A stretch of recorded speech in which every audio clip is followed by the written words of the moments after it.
So today on the episode, we've got Ciara, not Ciara. Not Ciara. Wallace is your last name, aka Muscle Missy. Yes. Super excited to have her on. You just asked me when did I learn about you, when I started following you on Instagram. And it was quite a while ago. I think because you've been posting on Instagram for a long time, Yes. consistently, right? Yeah, it's been probably 5 years now. Because I was going to say, I've probably been following you for like 5 years. Wow. Yeah. So from the beginning. Because when I moved to Bozeman in 2016, yeah, I think that's when I started following you. And like you had like a pretty small following, but you were pretty consistent. Mm-hmm. And then I moved away and everything, and I just moved back and I kind of like refollowed you. But yeah, how long have you been growing your Instagram for?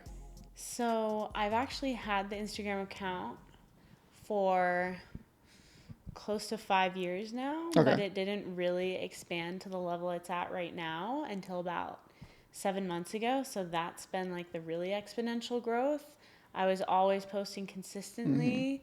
And it was something that I started as like my online journal in college to document my fitness journey. Were you in school when you started it? Mm-hmm. Okay. So I was a freshman actually at the University of Arizona Oh, in nice. Tucson. Yep. And I started it then, and I wanted to create a separate account from my personal account so that friends, family, people that knew me Okay. wouldn't find it. Oh, I yeah, just yeah, wanted yeah. it to be Was it like a an own fitness separate account? entity. Yes. Okay. So I had my own personal account, and I wanted a separate fitness account. Okay. So I could just post without anyone I knew seeing or judging. Not that they would Yeah, judge. It was yeah. just kind of something I wanted to keep private for a while. Right. And kind of like how we mentioned earlier, before something actually becomes like a business or a project or a success, I didn't want anyone to see it until it had grown. Okay. Or if it would grow. So I started with 0 followers Yep. 5 years ago, and I said I would post every day on the account until I hit 1,000 followers. Oh, wow. So I did that Uh-huh. until I hit 1,000, and I was really excited to hit 1,000. And then it took me a while to get 2,000, and then 3,000. I think I was at 3,000 in 2020. And then last year I was at 5,000. Wow. And then in January to April, it went from 5,000 to 23,000? 23,000. Wow. So was the whole goal to be like a fitness influencer, like from starting the account? No. Really? I never had the intention of being a fitness influencer, and I don't even now Yeah. consider myself Micro like an influencer, for sure. Micro influencer. For Montana, I would say so. Well, thank Montana you. doesn't have a lot of fitness influencers at all. Yeah, it's definitely not as popular Uh-huh. of a route to go. But that wasn't my intention with it. I think I just wanted documentation to see the changes and progress that I made physically. Yeah. So I had a goal of competing in bodybuilding. Mm-hmm. And I was starting from ground zero. I was not athletic. Mm-hmm. Didn't play sports in high school or anything. So You did music, though. yes, I did You music. sang? Yes. So I sang, and so that Uh-huh. was my original career path, and I had Okay. no intention of being an athlete. Wow.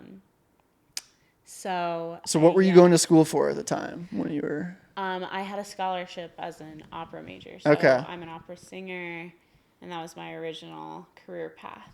Do you still tap into that? I do. Okay. But in small ways, like I'll sing for weddings, sporting events, the national anthem, Okay. private events. But I no longer do it as like my full-fledged career. When I started studying it in college, I just realized that I didn't want to live that lifestyle Right. of being constantly on the road like a starving artist. And you have to 150% want yeah. to make it. And even then, you don't know if you'll make it into the top tier percentage and actually make good money. So it's a really risky career. So you wanted to do it professionally as an Yes. opera singer? Yes. Wow. From when I was about 12 to 20. Okay. I was pursuing that. So what made you decide fitness? We're like, I'm going into fitness from not being an athlete before. Yeah. I think I always wanted to look like an athlete. Like I just loved that physical look overall. Yeah. So I never made it onto any sports teams in high school that I tried out. You tried out, though? Oh, yes. Okay. But I just was not athletic or naturally good at it, you Okay. could say. So when I got into college, it was just kind of like a fun outlet for me was to go to the gym. And especially since I wasn't a part of any other sports. Yep. And I always noticed that athletes kind of got attention and were noticed Yeah, because for they sure. looked, great. So I think I just started going to the gym for the fun of it. And I saw this girl in the gym that looked incredible, like just awesome. And I thought, I have no idea what she does, but I want to like find out and ask her. So I did, and she said that she did bikini fitness competitions. Okay. And I had never heard of that. I had no idea what it was. So I went home and Googled it, and I saw all these pictures of girls in these awesome bikinis, all dressed up. Yeah. And I was like, I want to do that. Okay. So I set a goal that I would compete in 2 years. And so I hired a coach. I built for about a year. How old were and a you half. at the I was time? 18. When you first started training? Okay. So Gotcha. I was 18, and I built for a year and a half, cut for like 6 months, and did my first show when I was 20. Okay. And how did you do? I did really well. I got second place, so I was nationally qualified Oh, in my wow. first show, Okay. which is really good. And that was just at a local level in Montana. And I wanted to be really competitive in it. And when I did get to that level and I got the feedback from the judges, they said that I had like a really great genetic potential for going pro in the industry, which is no one ever told me before. I never had that aesthetic look before, so that was really exciting to me. So I decided that instead of going on to do a national show, I wanted to take another 2 years off Okay. to build, to change my physique so Yep. that when I came back to the stage, I'd be a lot more competitive. Okay. So I built for 2 years. 2 more years. Cut for like 8 months and did another show. That's a long cut, right? Yes. 8 months? Yes. 'Kay. Super long cut. Gotcha. Now, how did you get the name Muscle Missy, though? What? Where did that come from? It's a good name. Yeah. I like the name a lot, and it's kind of funny how it came up. I think a lot of people think my name is Missy as well, just because Or Ciara. the name, or Ciara, but never my actual name, Yeah. Ciara. So Muscle Missy came with when I wanted to create an Instagram account. I didn't want it to just be like a lot of people at the time were creating fitness accounts, and it was always like their name, like Ciara Wallace Fitness. Fit, yeah. Yeah, Ciara Wallace Fit or something. Yep. And so that's what everyone was doing. Okay. And a lot of fitness influencers that I did admire had like a really cool name. Like at the time, I was really into this gal named Heidi Sommers, Buff who Bunny. is Buff Yeah. Bunny, and I was like, that is such a cool, iconic name. And then there's Honey Buns Fit, and so there was a bunch of different ones, and I was like, I don't know what I could create that could be fun and iconic like that, and also something different so that people wouldn't find my fitness account. Yeah. I was really wanting to keep it. Why were you under keeping wraps. it secret?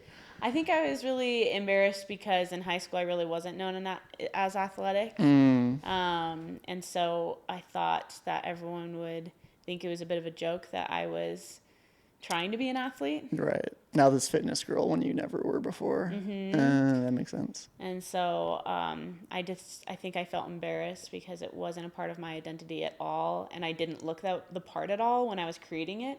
So like when I first built the account, it wasn't like I was like someone that You weren't looked like an athlete. finishing second in your first. Yeah, you weren't that yet. I wasn't at that level yet. So to create a fitness account and not look the part was also hard for me. But I really was determined to just have something to document it. So even though I didn't look the part when I started the account, I wanted to kind of earn that and see the process. Yeah. So when it came to the name of it, I was actually my mom, who I'm really close with, was just kind of helping me with different names, different concepts. I kind of wanted something more feminine, cutesy that like went with my personality. And I was actually going between Iron Maiden was one, but someone actually already had that account. And then I was playing with the word fit, the word muscle, and my mom actually was the one that Came up with it? Came up with Muscle Missy. Nice. And I loved it from the start. And so I just created that. And it's kind of funny how that's become a big part of my identity. Do you have your other Instagram anymore? Your private, I don't. Yeah.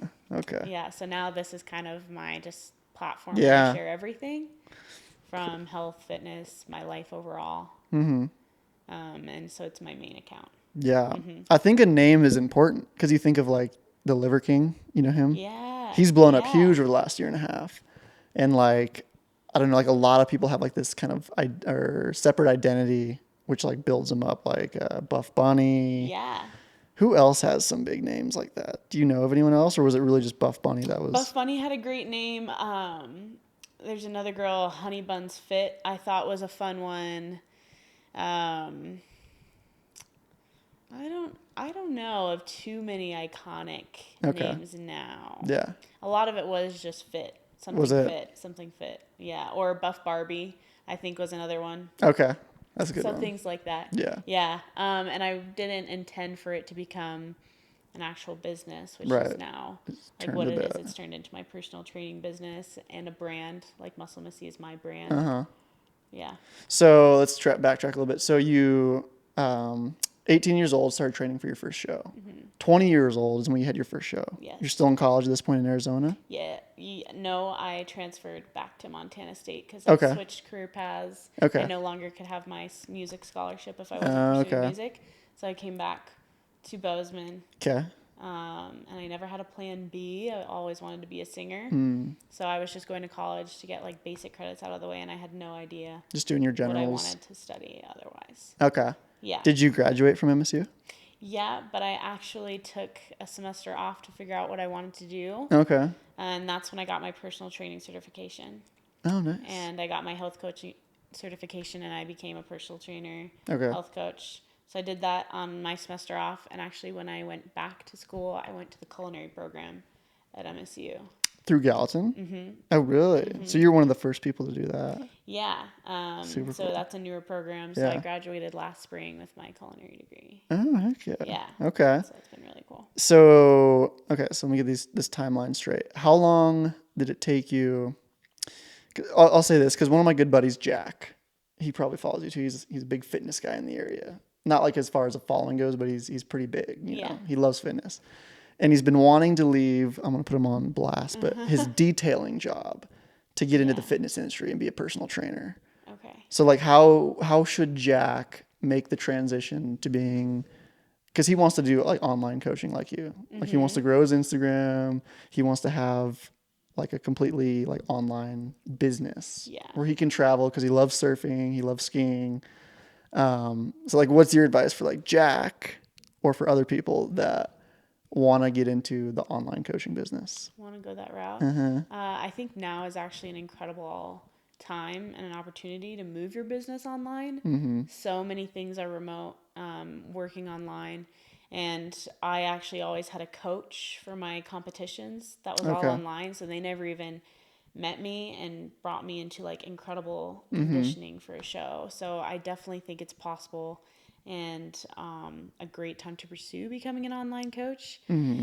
I would start with not stressing about the following. Like I think a lot of people do stress about how many followers they have. And I'm not saying that that's not important. Right. But I think getting the education and the background, so it sounds like he's already really passionate about fitness and has very developed passionate that about fitness, aesthetic for himself, which is the first step because you are the first advertisement to your business.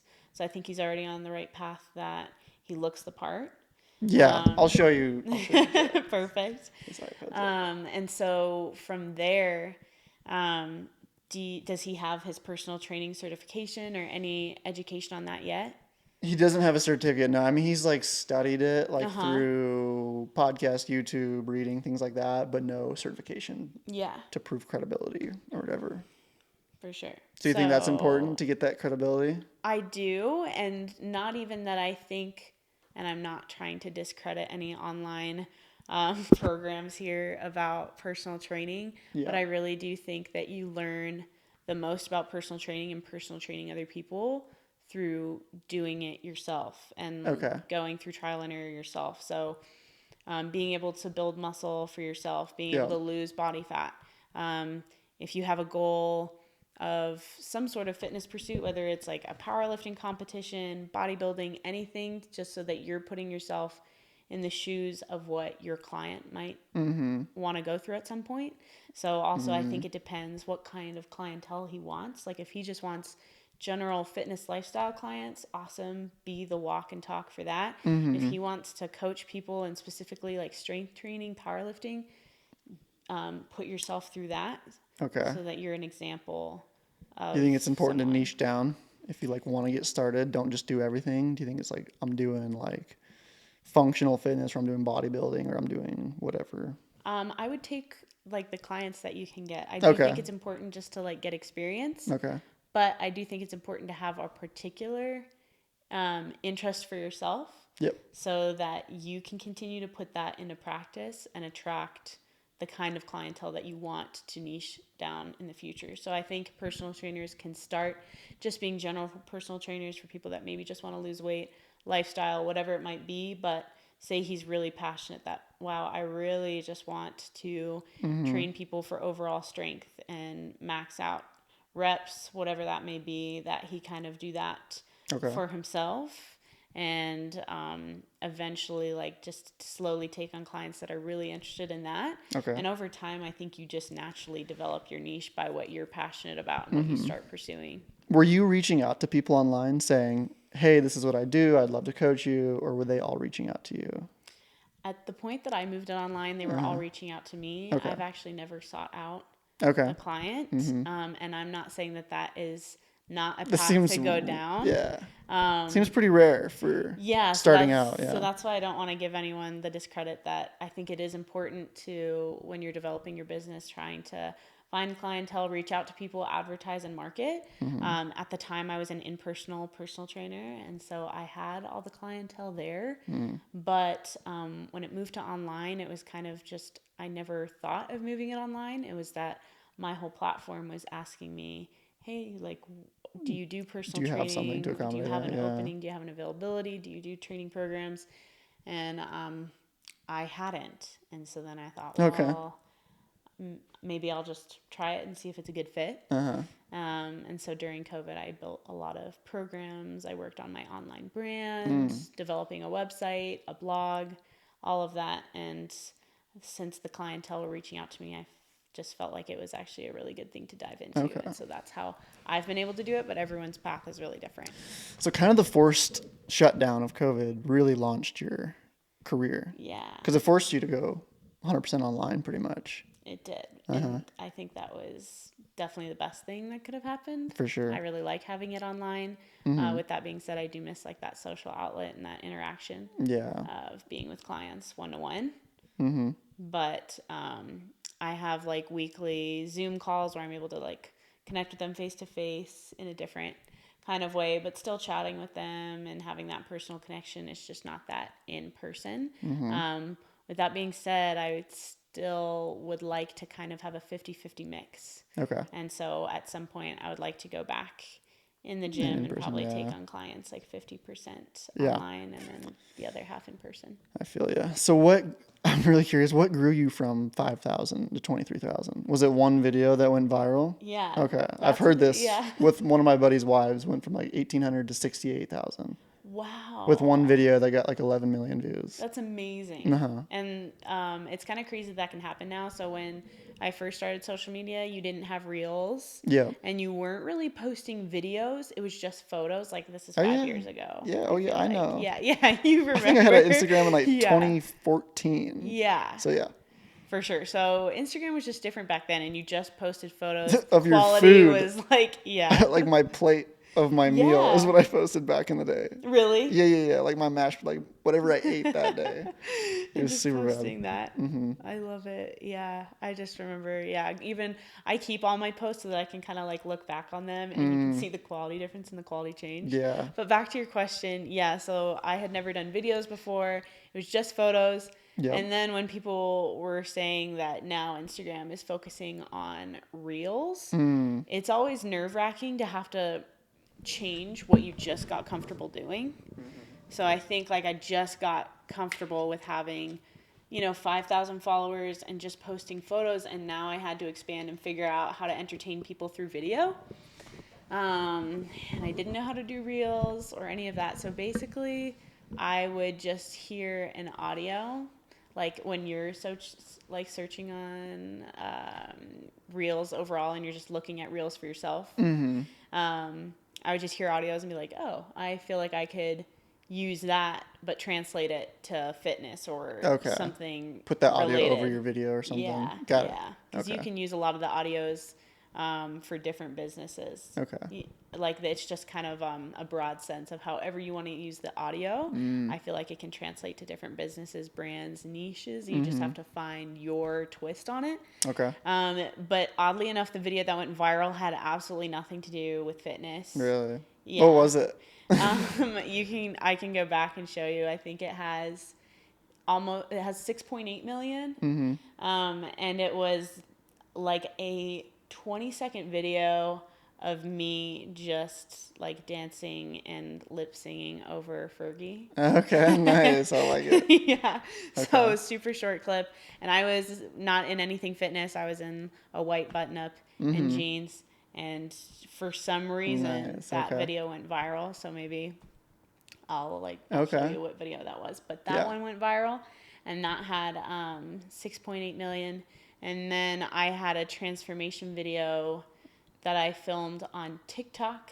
So I only use TikTok for like looking at recipes, and I had never actually posted content. And then I just created a transformation video of when I first started and what I looked like in my last competition, which was last year. And that one got over 5 million views on Okay. TikTok, and I have 63,000 on TikTok. Okay. Just from like a viral video. Yeah. Transformation video. Okay. I've got a really interesting question for you. Let's hear it. So, just from like my research and following you for at least knowing of you for a while. Yeah. You're a Christian, right? Or no? I what? Are you a Christian? Yeah. Okay. I think I've seen you at church before, right? Yes.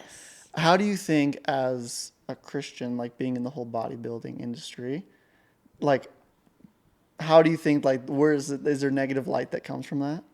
Like, do you feel like a pressure because, like, you know, I'm wearing bikinis, I'm showing off, I'm doing all these things. Do you feel like do you ever feel like any conflicts? I mean, I personally don't. Like, I love health and fitness. A lot of my buddies are in health and fitness, bodybuilding, those types of things. But as a female, do you feel like a pressure being a Christian, being in the whole industry, or not really? Yeah. 100%.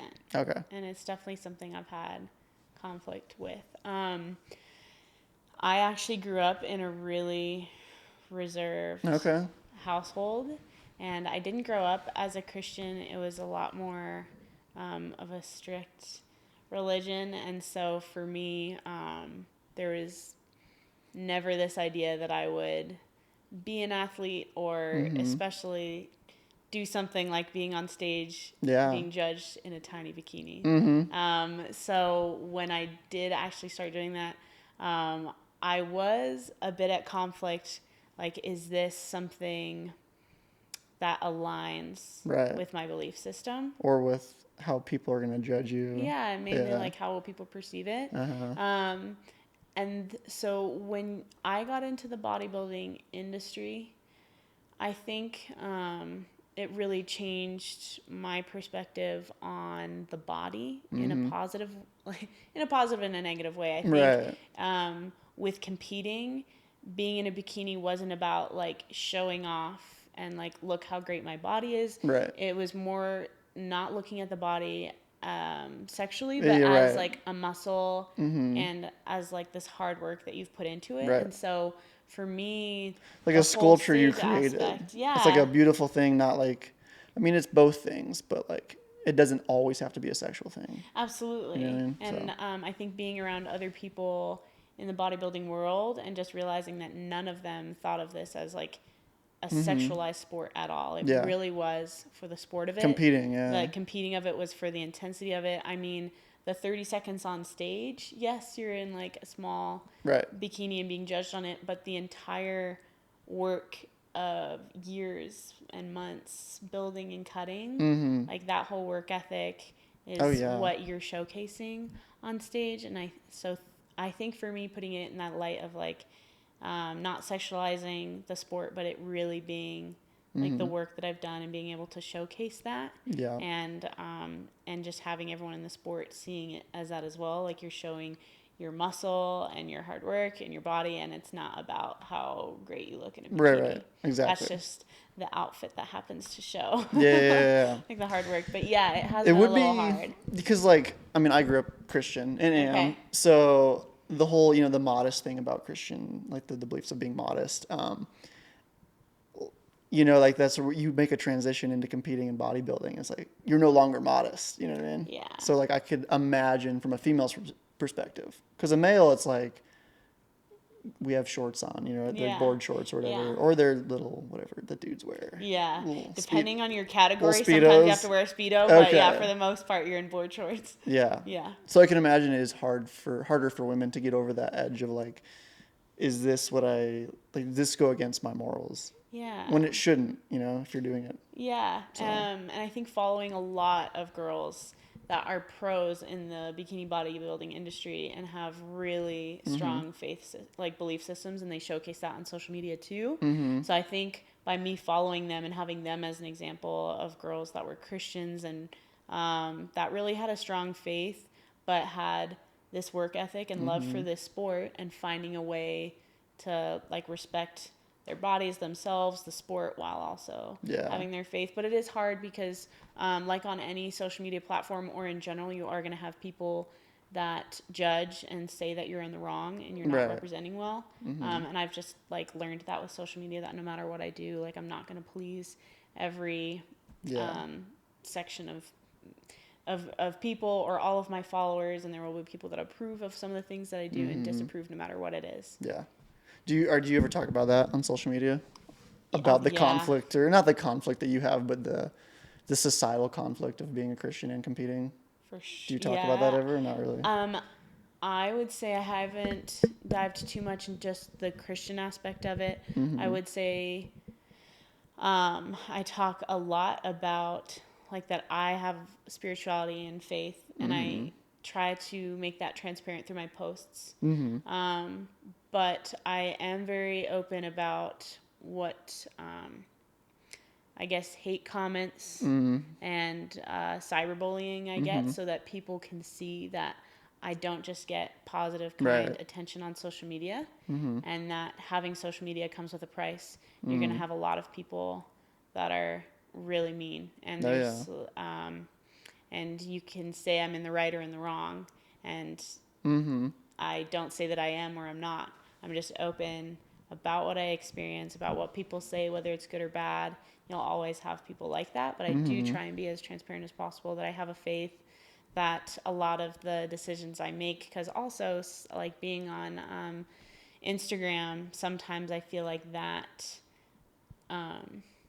is hard, because in the fitness industry, you are showing your body, and that's a big part of your platform. For sure. And so that can be hard sometimes, because I am trying to not make it feel sexual or have that energy behind it. But in the sport, it is kind of showing a bit of, your progress. And I remember I showed a lot of progress pictures, a lot of progress videos. And some people really appreciate it and love it, and then you do have that small percentage that are, saying you shouldn't showcase. Do the hate comments get under your skin? Do they bother you? Last year it was really, really hard because my social media grew so fast that I wasn't able to actually like process or keep up with who is following me or who is connecting with me. I think when I just had Instagram, I just had a small platform of like 3,000 to 5,000 people, and I felt like I literally knew so many of those people, and I had talked to a lot of them in my messages for years. And then when I created a TikTok account, and I can even like show some of the messages, but when I created that viral video, it actually wasn't in a positive viral way. It was actually really negative. Oh, really? So most of it was all not like positive, like, wow, I can't believe like you made that transformation. It was mostly viral because it was like you're promoting an unhealthy body, an unrealistic body expectation. You're a poor example to like women of what they think they should look like. I had comments of people, And thousands of these comments, I'm assuming. thousands. I had to stop reading because they were really, really hard. So at first, when I first received them, and I've never received that kind of like attention before, it was all negative. And so people were saying that I looked like a concentration camp survivor, or that I need to eat something because Oh my gosh. I look emaciated, ugly. So it was Oh awful my. for most of it, and it was really hard for me to receive that at first because I wasn't used to it. Yeah. And it was people I didn't know, Uh-huh. and so and I had just put in so much work to look like that. Was this like transformation right before a show? Like you have just cut a ton? Yeah, so I lost about 30 pounds for Okay. my show. And so I looked really different, but Yeah, for sure. I wasn't promoting that it was good or bad. It's just what I looked like for the sport. It was a transformation that you went through. But a lot of people hated it and said that it was horrible to look like that, and that they felt sorry for me, and that I looked like I was about to die, and that I should take my videos down, that I shouldn't That's be insane. on a platform promoting to women in any way. And so it was really, really hard for last year kind of seeing those comments. And now I'm, not unfortunately, but I'm so used to just receiving both positive and negative commentary now. Because once you develop a platform to a certain degree, like that just happens.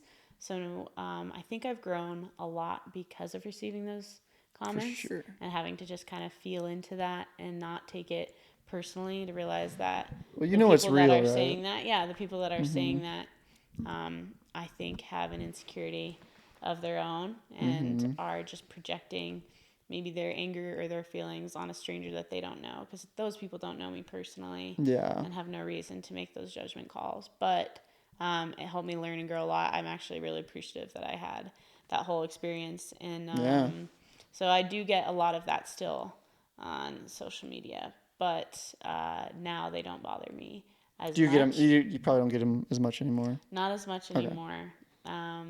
It was mainly through a lot of those transformation videos when I was extremely lean for the sport, and people just not understanding that it was for a sport and it wasn't like a lifestyle look I was trying to. It's still hard because in door-to-door sales, I mean, I would knock on 150 doors, 200 doors a day. Sometimes 100, just depends. Wow. And like we do this 6 days a week. We do this a long time. So like probably, like I said, like 100,000 doors over a career. It's a lot of people. And I've had people like in Texas pull guns on me. I've had people cuss me out. I've had people go to their sign, like pick up their no soliciting sign in their yard and like shove it in my face. I've had people like, I'm just walking down the road and they're like, what the hell are you doing here? Get out of our, like people just call the cops on me more times than I can count. And at first you get like really, like a lot of people quit the door-to-door industry because it's. I was going to say, what made you keep going? I don't know. I think I dropped out of school, so I was like, I have to do this. So I have no choice. But like, after a while, you kind of just get used to it, and you know yourself. You're like, I have no malicious intent here. Yeah, I'm doing my job, and you learn to like let it roll off. But it is a learning curve to deal with hateful people, especially when they're in your face. So. Absolutely, and it's hurtful. I think when you're young too, it's natural, just as human nature. You want people to like you. You want people to like what you're doing, especially when you have a good intention overall.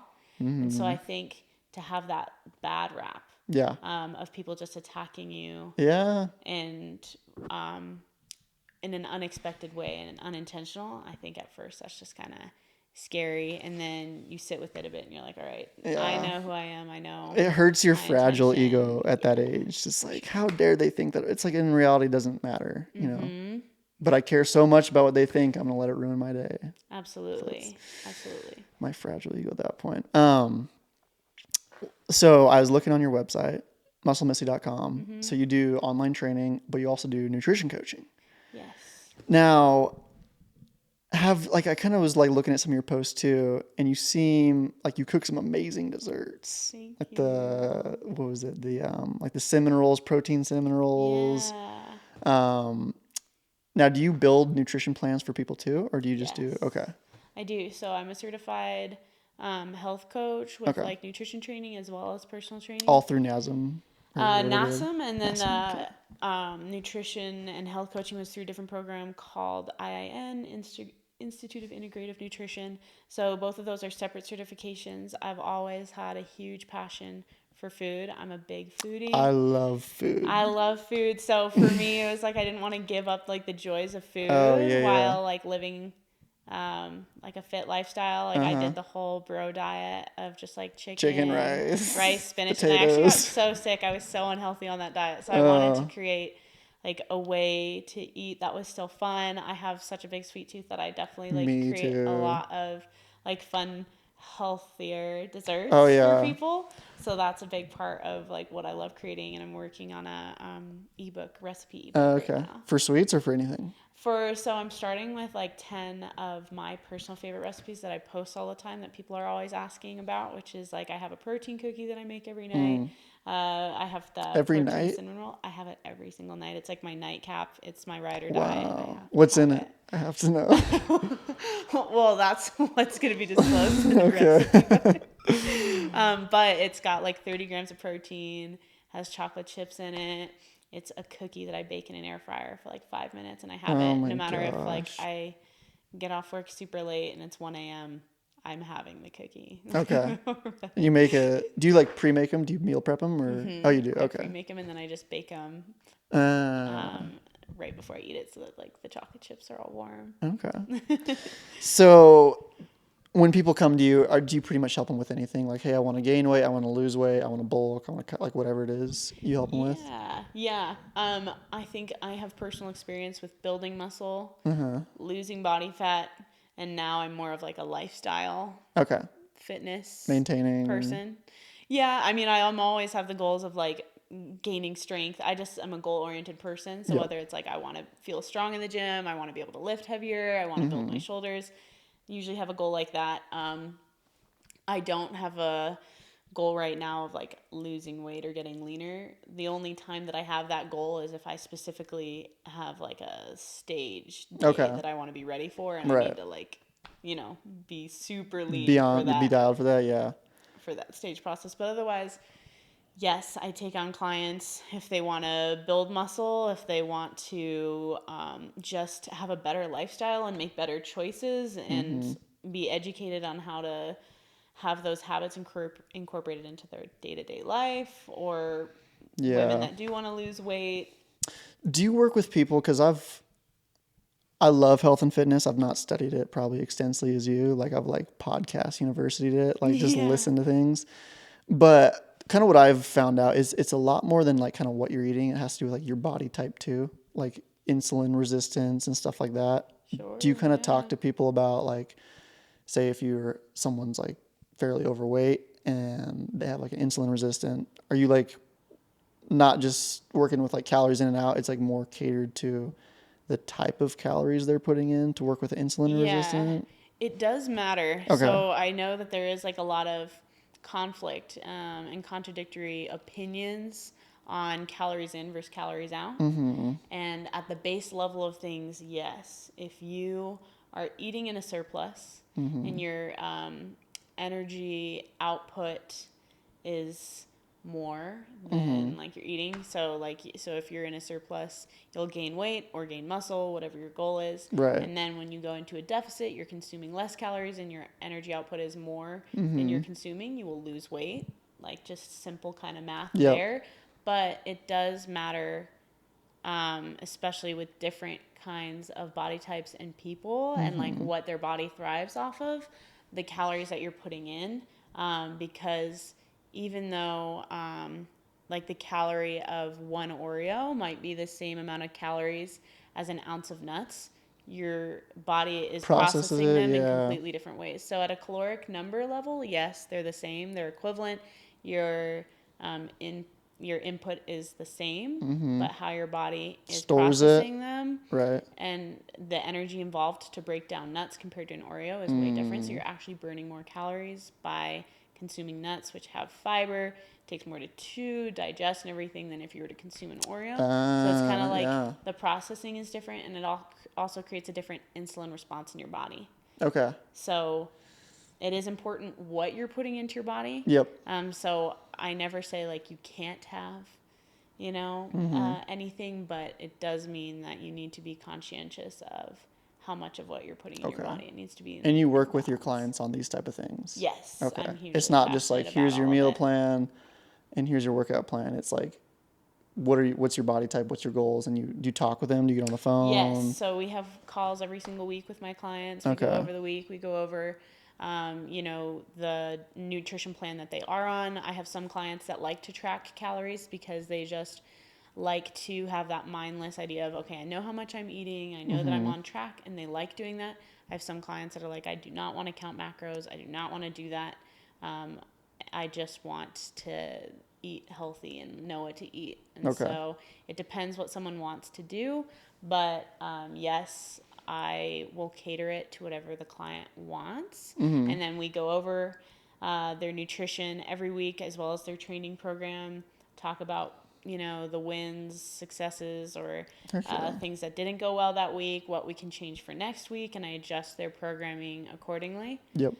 So that's something that we're constantly working on, and something I'm really passionate about is just helping women's relationship with food. I think for a lot of women, they can create, and men too, just create like a negative relationship with food and not having like a healthy understanding of consumption, and then because there's so many eating disorders out there that people are struggling with, and so and a lot of them are tied to like traumatic events that have happened in their lives. So 100%. it's hard. I could probably talk to you a long time about food, but I kind of want to move on to your business aspects of everything. Yes. So you have a few different businesses. You got your coaching platform where you do nutrition and like fitness training programs. There we go. And then you also have you were just telling me, a cabin that you have out in Paradise Valley. Yes. So I'm really curious about this. You said when you were talking to me earlier. Did you go into it with someone else? I have an older brother that I'm really close with. Okay. And so we're in business together, and we own that lodge together. Okay. So that's something that we started and we did together. And then I'm starting my third business by it's a separate LLC for small weddings out there. Okay. And that's kind of my project and my outlet. You're super young. I mean, like, you're 24. Yes. Like, congrats, because like most people at your age are probably just really in debt. Or even me at your age, like, I mean, I had money from sales, but I was not investing it. I was spending it on saunas and like I could write a book on your guilty pleasure. Anything. I could write a book on what not to spend money on. It's bad, Fair, but I'm glad I learned it in life. But so you bought this cabin and you Airbnb it and you're turning it into a wedding venue. Mm-hmm. Can you talk about financials? Like, what does that bring in financials in? Like, you don't have to if you don't want to. Like saying numbers, or just like, I mean, it's awesome. I will say that this is my first season. Okay. So, I mean, it's like a brand new business. Yep. But it did really well, and it's seasonal. So, like, I'm all about learning.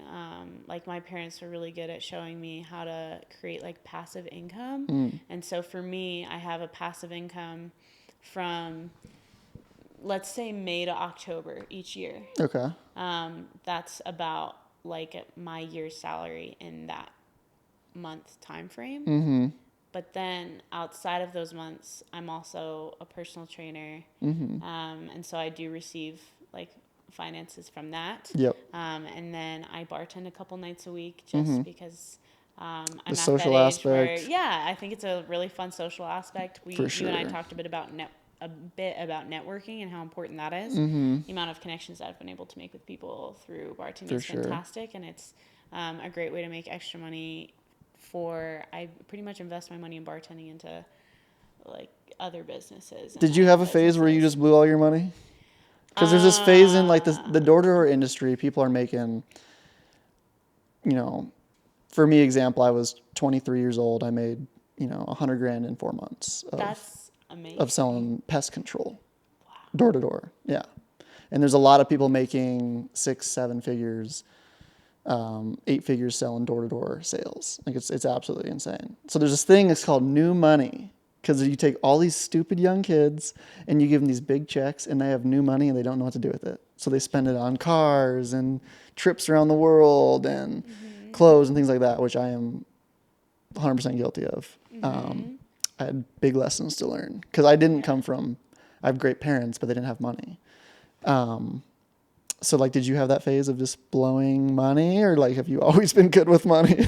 I wouldn't even. I appreciate that you think I'm good with money. I think it's in the stage where it actually took me a long time to have the income that I'm now receiving. So for me, I don't think It didn't just come it all didn't at just come once. where like in 4 months Yeah. I made $100,000. Right. I think if I saw that influx of money and I didn't know what to do with it, 100%. Yeah. With that being said, I am like someone that's really into aesthetic things. Like I love investing in clothes, beauty, fitness stuff.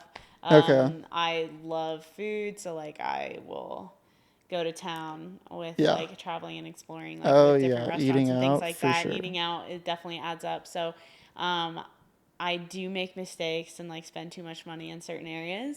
However, I think that it's been slower for me than just receiving like a That's a good huge chunk point. of income. Yeah. So I think I've been able to kind of gauge my spending a little bit because Yeah. it's been slow to come and be like, okay, like this is how much I have, this is the debt I have, and then finding ways to make more, which has been like really recent but really fun. Like probably in the past year, Yep. yeah, I've developed 2 out of the 3 businesses that I have. So Nice. it's That's been great. sweet. That's awesome. Do you have any plans for the future as far as businesses you're starting? Yes. Do you want to say them or no? Yes. Well, something that I have like always wanted and I really want to pursue is having my own like healthy cafe and eatery based off of my Muscle Missy brand. Yeah. And I actually think that like Bozeman for what it's becoming, like especially for you since you're like from Montana, you left and you came back, you've probably seen how Bozeman has changed Oh yeah, for so sure. drastically. Yep. And the demographic that we have here, the people coming here, I feel like you are getting people from California, the East Coast, that are more familiar with that, having health conscious options everywhere you go, or health grocery stores like Whole Foods and Trader Joe's, and just having all of that access. So in Bozeman, we're starting to get a few places that are more like farm to table and health oriented. Yeah. But a lot of Montana food is just like down home, good Chicken fried steak. cooking. Yeah, which is so awesome. Don't get me wrong. Like I'm all for it, but I definitely want to create like a health oriented cafe That's with my sweet. brand, with a lot of like the recipes and things that I've developed over the years. So that to me is something that is in the works and that I really see coming in like the next few years. Okay. Full brick and mortar shop with your healthy cafe in there. Yes. Wow, that's really exciting. Yeah, and I want to be able to partner. So, like, I've partnered with brands through social media, through products, whether they be beauty products, food products, protein powder, anything. And so, I want to create a space where it's like the businesses that I've partnered with, and a lot of them are local, that I can like showcase their product in my cafe as well. So, it's kind of also a space where a lot of people that have created like local products that I really believe in and support, that I can sell their product there as well and have that be an open space for them. Love it. Yeah. That's sweet. I know I could probably talk to you for a long time, but I have a couple questions Okay. that I wrote down. That's good. Try and keep these under an hour. But do you still do jujitsu? I love jujitsu. Yeah, you do? I do. I got into it when I was living in Utah doing sales, and then a little bit in Texas. I haven't done it a ton, but I watch it a ton, and when I did it, I loved it. Do you still do it? Unfortunately, just with the process of adulting and all the responsibilities, it's one of those things that I have not been able to carve out time for, along with going to the gym for like my regular training. Yep. And I have not been able to do jiu-jitsu for the past year. So I taught kids jiu-jitsu for a couple years, and I competed in jiu-jitsu. And in the past year, I've not been able to do it, but I love it. My brother is still doing it, and he's a teacher of the martial arts gym. What's your brother? Christian Wallace. Is he Very well known. He's a big tatted Marine dude. Is he Irish? Yes. Okay, I went to like a couple trial classes at Montana MMA Yeah. and did roll with him there when I was there. So Sweet. Yes. So that's Okay. my older brother, Christian. that's awesome. Yeah. Okay. Did you guys get into it around the same time? Because I saw a picture you both were white belts at one point. Yeah. Well, he started before me. He started when he got out of the military, when he was 22 or 23. And then he got me into it probably after he'd been doing it for about 2-3 years. Okay. He wanted me to know some self-defense. Yeah. And so he brought me in and kind of taught me for a bit. And then I taught kids MMA there for about a year and a half. That's And awesome. it was great. Yeah. So he still does it, still loves it. I love watching UFC, but I Oh, I yeah. don't like physically compete anymore. Were you destroyed when Charles Oliveira lost? Because I was shook. I was Crazy. All right. Are you natty?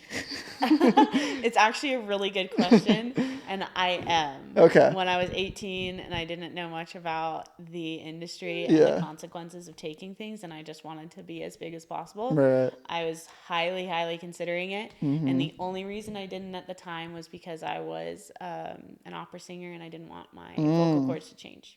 Because it would do that. The Yeah. hormones would do that. Testosterone lowers. Lowers your. Oh yeah. Yeah. Wow. So That's awesome. that would have been a really bad mistake at 18 years old, but I have never taken any supplements. What do you take as far as just like protein, pre-workouts? What's your? So I used to take like everything and spend like hundreds of dollars on Yeah, supplements, and then I realized what a marketing gimmick it is, Okay. and you really don't need any supplements to gain muscle. I recommend glutamine. Okay. I recommend protein powder. I recommend What type of protein? Do you just do like I grass-fed whey, or what's personally, your like? I go-to? either do grass-fed whey or everyone's body is different. I handle like pea protein really well. So I'll do like pea protein. I love using Four Sigmatic because they've got like a bunch of mushroom Oh yeah. powder in there, and it just tastes really good and works well in all my recipes. But basically, I take glutamine, multivitamins, omega oils, and I just get all of my food and all of my nutrients from food. So Okay. other than just some like sports recovery, I really don't invest too much in supplements. Glutamine tablet or Powder. pills or powder. Yeah, Pill or as a powder. And creatine is a fun thing to play with if you are building. I recommend it. Okay. Yeah. Sweet. And then let's see. I think that's probably most of them. I think the biggest thing that I've seen is consistency. Yeah. Like in door-to-door sales, you can make a lot of money, but the people that are making the most are the people that have been with the company the longest. And for you, like I was scrolling, but see if I could find like the end of your feed, and like you've had very professional pictures for a long time, just like consistently posting. So I think that's like the hard thing for most people is like, and for myself for most of my life is just like knowing like this is gonna take a few years, and you're gonna be like nobody, or you're not gonna be like great for a few years, but then you hit that point where one video goes viral, or you, for me, like I get one big guest on that leads to something else. You know what I mean? Yeah. So I think that's a lot of that consistency. Do you think that's what created a lot of your momentum in life to getting your? Yeah, I honestly think consistency, like you said with anything, has the biggest reward. So whether it's consistency with social media and posting, even when you think no one is watching or noticing, it adds up, and they do. And the same thing with eating well and working out. It's like you only see the benefits if it's something that you actually create a habit doing. Yeah. And with work, like Yeah. I'm sure that you noticed that. Do you think you'll ever go back to door-to-door sales? I've got something coming up. Yeah. Okay. I haven't told anyone yet. So Fair. That's exciting though. you're like, yeah, everyone's gonna. But I'm not gonna say too much. But I've got something coming up. Yeah. Last question. What do you think about raw liver? I've been consuming so much of Liver King's material lately. Today, I drank 3 raw eggs. Wow. Because like my mindset is, you know, are the nutrients more bioavailable because they've not been cooked and certain peptides haven't been able to break down? Yeah. Do you like organ meat and do you like raw meat? Are they better for you? I actually think that's a really good point. I do think that like raw organs are extremely beneficial and healthy for you. Okay. I personally can't like stomach raw like meat just like that. I take a supplement actually that's incredible. That's like their raw Organs. liver and organs, but in encapsulated form. Okay. Yeah. I take that and I think it's amazing. Okay. I respect the raw egg thing. It was brutal.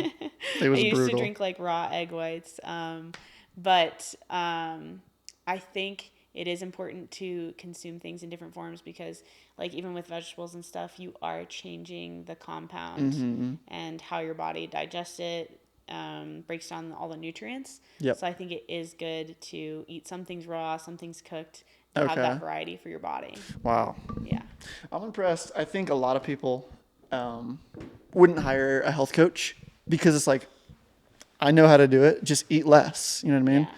But I think there's a lot of people, like relatives that I have that are very overweight. And after even just talking to you, I'm like, yeah, you should probably get a health coach.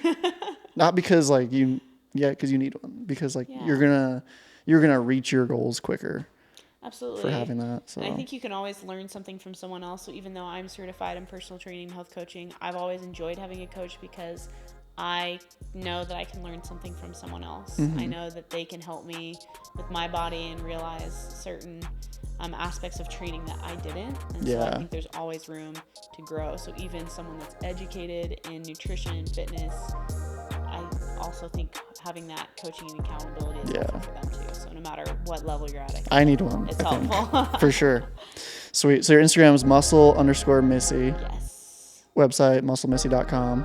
Yes. Any other places to find you? I'm on TikTok. Okay. MuscleMissy98. Nice. Okay. And those are my main platforms that I'm consistently on, and you can find me at. Cool. Sounds good. Thank you guys for watching, and love ya. Catch you guys later.